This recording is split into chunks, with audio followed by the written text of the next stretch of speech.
Ya,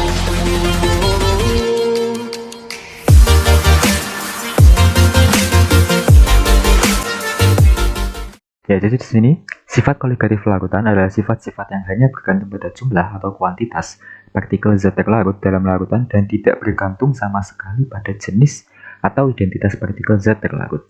Tidak peduli dalam bentuk atom, ion, ataupun molekul. Sifat koligatif merupakan sifat yang hanya memandang kuantitas, bukan kualitas. Sifat larutan seperti rasa, warna, dan kekentalan atau viskositas merupakan sifat-sifat yang bergantung pada jenis zat terlarut. Sebagai contoh, larutan NaCl atau garam dapur terasa asin, namun larutan CH3COOH atau asam cuka terasa asam. Jadi, sifat-sifat koligatif larutan itu terbagi menjadi 4. Yang pertama itu adalah penurunan titik beku, lalu penurunan tekanan uap, yang ketiga tekanan osmosis, dan yang terakhir adalah kenaikan titik didih. Nah, di sini saya akan mempraktekkan atau percobaan masing-masing dari sifat koligatif larutan tersebut. Ya, pada percobaan yang pertama kali ini adalah percobaan penurunan titik beku. Alat dan juga bahan yang diperlukan adalah es batu, 2 buah wadah, dan juga garam. Yang kerjanya cukup simpel. Yang pertama, masukkan 2 buah es, lalu beri garam yang di wadah satunya.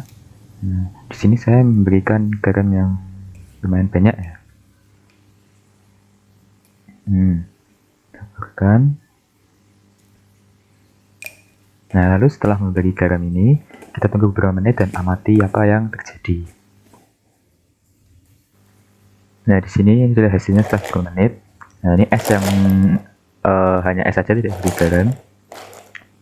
Nampak belum begitu meleleh.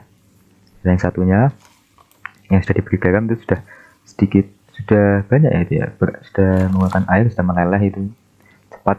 Padahal hanya 1 menit atau 2 menit. Nah, hal ini dikarenakan ketika kita memasukkan zat terlarut seperti garam, titik beku itu akan berubah menjadi rendah. Nah, partikel garam terlarut akan mengikat molekul air, sehingga molekul air tidak membeku yang mengakibatkan es yang berisi garam itu mencair. Lalu percobaan yang kedua adalah percobaan penurunan tekanan uap. Ya, di sini alat dan bahan yang diperlukan. Yang pertama adalah ada telur, wadah, dan juga air yang atau larutan yang berisi garam. Di sini saya sudah memberi larutan garamnya dalam wadahnya. Cara kerjanya cukup simpel sebenarnya. Anda tinggal masukkan telur tersebut ke wadah tersebut dan amati apa yang akan terjadi. Nah, telur tersebut akan mengapung. Ya, jadi hal ini dikarenakan air garam itu memiliki massa jenis yang lebih tinggi daripada air tawar. Nah, hal ini membuat lebih mudah objek itu mengapung di air dengan kadar garam tinggi. Contohnya saja seperti laut mati, fenomena laut mati itu. Tentunya saja itu memiliki kadar garam yang sangat tinggi karena manusia saja dapat mengapung di sana. Percobaan yang ketiga yaitu percobaan tekanan osmosis. Ya, di sini alat dan bahan yang diperlukan itu adalah sepotong wortel atau dipotong wortel, terserah. Lalu 2 buah wadah dan juga wadah yang pertama itu berisi air dan wadah yang kedua berisi larutan garam. Simpel, tinggal masukkan saja masing-masing wortel itu di masing-masing wadah. Nah, lalu tunggu selama beberapa jam, cukup lama juga. Setelah itu amati apa yang terjadi. Di sini adalah wortel yang berada di larutan garam itu akan menjadi lebih kenyal dibandingkan dengan wortel yang berada di air biasa. Nah, mengapa? Hal ini dikarenakan cairan wortel yang direndam oleh air garam keluar menuju ke air garam, sehingga wortel tersebut menjadi kenyal. Nah, ini sedangkan yang di air biasa itu masih keras, cukup keras juga.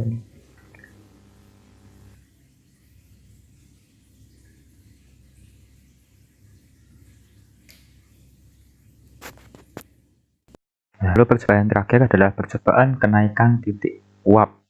Di sini alat dan bahan yang digunakan itu cukup mudah, yaitu 2 buah panci, kompor gas, lalu gula, dan juga air. Nah, ini pertama kita masukkan air di kedua wadah dahulu.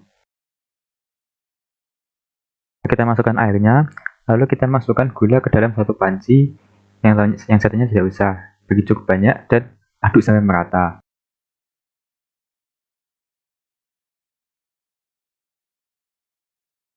Lalu panaskan dan tunggu selama beberapa menit sampai mendidih. Amati apa yang terjadi. Nah, setelah ini coba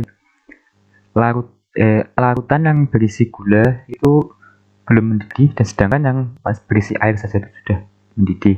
Jadi dapat kita simpulkan bahwa yang hanya air saja itu lebih cepat mendidih daripada yang berisi larutan gula. Nah, mengapa? Hal ini dikarenakan titik didih zat cair adalah suhu tetap pada saat zat cair mendidih. Nah, pada suhu ini, tekanan uap zat cair sama dengan tekanan udara di sekitarnya. Hal ini menyebabkan terjadinya penguapan di seluruh bagian zat cair. Titik didih zat cair diukur pada tekanan 1 atmosfer. Dari hasil penelitian, ternyata titik didih larutan selalu lebih tinggi dari titik didih pelarut murninya. Hal ini disebabkan adanya partikel-partikel zat terlarut dalam suatu larutan menghalangi peristiwa penguapan partikel-partikel pelarut.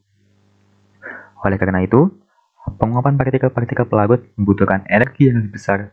Perbedaan titik didih larutan dengan titik didih pelarut murni disebut kenaikan titik didih. Nah, contohnya saja air mendidih pada 100 derajat Celcius, lalu kita tambahkan sesuatu, misalkan gula, tadi seperti tadi itu, maka air akan mendidih pada suhu lebih dari 100 derajat Celcius, berarti akan makan waktu yang lebih lama.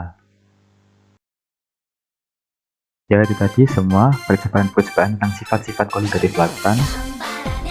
Sekian dari saya. Apabila ada salah kata atau penjelasan yang kurang dan masih sedikit-sedikit, saya minta maaf. Sekian, terima kasih.